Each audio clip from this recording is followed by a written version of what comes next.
భారతావని చరిత్రలో ఉయ్యాలవాడ నరసింహారెడ్డి త్యాగం చిరస్మరణీయమని జెడ్పీ చైర్మన్ జి శ్రీనివాసులు అభిలాషించారు.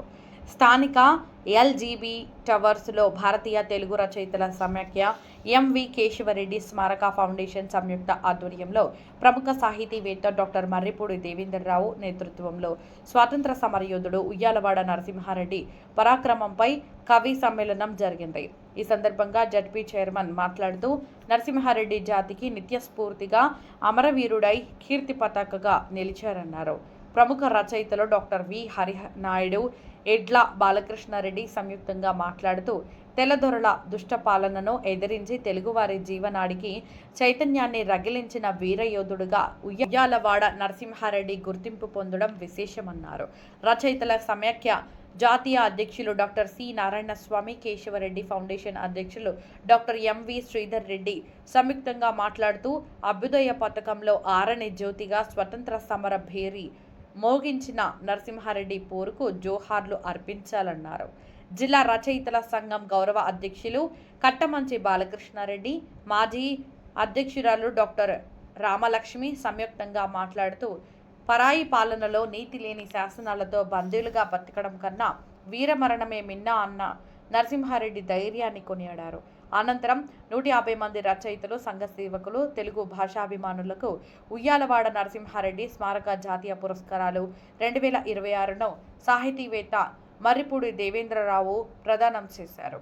ఈ కార్యక్రమంలో రచయితలు తోట గోవిందన్, వెంకటరత్నం, గోవిందయ్య, కన్నయ్య నాయుడు, శాంతకుమారి, ఉషా కిరణ్, కీర్తిప్రియ, వరక్షమ్మ, యువన్య, మునీంద్ర, శ్రీరాజు, జగదీవ్ కుమార్, చక్రవర్తి, నందిపాటి చక్రపాణి, రఘుపతి, షాజహాన్, పురుషోత్తమాచారి, మునస్వామి, అనంత పద్మనాభన్, గోపీనాయక్, రమేష్ బాబు, సంఘ సేవకులు కోటేశ్వర మొదలయార్, ఆనందనాయుడు, ఎర్రయ్య, శ్రీనివాసమూర్తి తదితరులు పాల్గొన్నారు.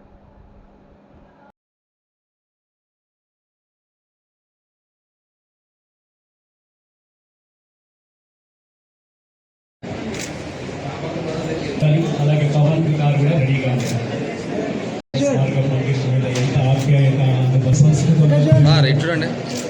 సందేశం తర్వాత సన్మానం తాళపాక వరలక్ష్మమ్మ మేడం గారు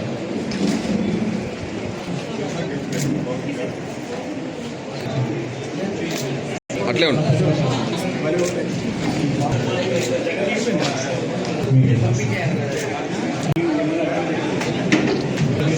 కాబట్టి కాలేజీలో ప్రొఫెసర్గా ఉన్నారు.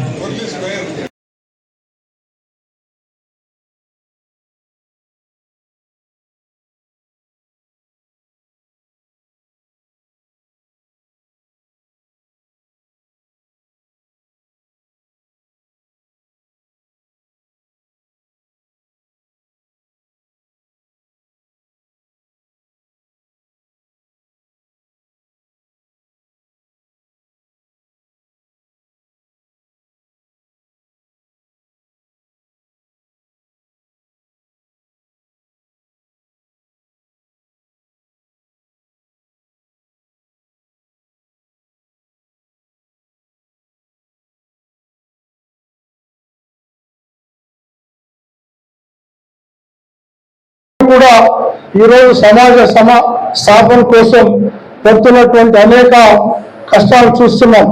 ఎన్ని ప్రభుత్వాలు వచ్చినా, ఎన్ని మారినప్పటికీ కూడా మీ సాహిత్యంలో ఉన్నటువంటి గొప్పతనాన్ని, మీరు ఇచ్చేటువంటి స్ఫూర్తిని అందరూ కూడా తీసుకోవాల్సినటువంటి అవసరం ఉంది. ఆ కవులు మీరు ఇచ్చేటువంటి కవిత్వాన్ని అయితేనేమి అన్ని కూడా గొప్ప సందేశాన్ని ఈ భారతదేశాన్ని మీ ద్వారా వినగలుగుతున్నాం. ఇలాంటివి ఎన్నో జరగాలి. జరుగుతూ ఉంటేనే రాబోయేటువంటి తరాలకి మన సంస్కృతి, సాంప్రదాయాలు, విలువలు తెలుస్తాయి.